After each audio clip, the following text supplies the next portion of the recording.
after tamping down the cabbage, I let it sit for about a half an hour. And that allows the liquid to come out a little bit more, and then I tamp it again. And then, so now we're ready to actually start packing the jars. So this is a half gallon, which is 2 quarts. And we're gonna go ahead and start packing. So what I usually do is I use one hand to put the vegetables in the jar, and I use that hand to hold the outside of the jar. And now what I'm doing is I'm really trying to pack down the cabbage. I want it to make a nice firm layer along the bottom of the jar, and I really don't want any space in between. I mean, it's impossible to have no space in between the pieces, but what we're trying to do is just make it as compact as possible. That's going to give us our best end result. Now, as the sauerkraut ferments, it's going to create bubbles, carbon dioxide bubbles, and those bubbles are going to come through all of the layers of cabbage, and they will make their way to the top of the jar. So after you ferment this for a few days, or sometimes even in that same afternoon, you'll see bubbles start forming. I have also, in some cases, saw bubbles start forming as soon as I started packing it in. So again, bubbles are a good thing. That means that you've got the right kind of bacteria working. Whenever I use cabbage has a lot of that natural bacteria that you want in it. So whenever I use cabbage in a ferment, I usually get a lot of bubbles. Now, there are some vegetables that don't make as many bubbles as cabbage.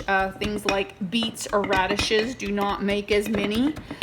And also there are some vegetables like onions and garlic that are very good. They taste very good in a ferment, and as long as they're fermented with some cabbage or some other vegetables that have a lot of the right kind of bacteria, they will actually ferment themselves. But they do not contain the right type of bacteria. So if you do a ferment of just, say, salt water and garlic, you're not going to get a ferment. You might get a sour garlic after a couple of days, but it's not going to be a ferment. So I am moving the tamper around the edge. I'll lean it to the side here so you can see. And yeah, I'm getting some cabbage on the counter too, that's fine. I'm moving the tamper around the edge, basically just around and around, and then I tamp right in the middle, and then I tamp around again. I'm trying to make sure that we are getting as little space in between the layers as possible. We want it really packed in there. Now, sometimes I will use a quart-sized jar for my ferments. But when it comes to sauerkraut, we eat so much of it, we really love it, and so I make a lot. A half gallon is going to be better. The other reason why a half gallon is better is because the larger the container you have, the less chance of spoilage. So, you know, the thing with any ferment is you're hoping the good bacteria is going to fight the bad bacteria. And I've had a lot of success in doing this. And most of the time it works out really good. I've had a couple of ferments that were not great.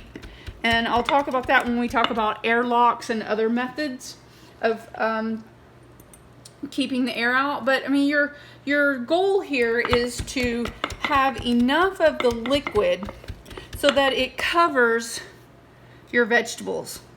So I have a lot of liquid in the other bowl that I may end up using on this, but you can see the liquid is all the way up to here by now. And the more I pound it, the more the liquid comes out. We may have enough liquid, we may have to use some of the liquid from the other jar. Now, I have read books that said, you know, if you don't have enough liquid, just add salt water.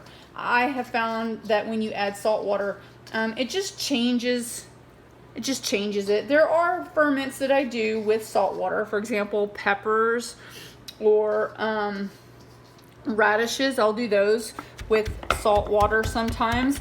But I find for a sauerkraut and for a kimchi, I try not to add any water. Okay. I'm just going to continue filling this up. I'm going to get more cabbage in my bowl.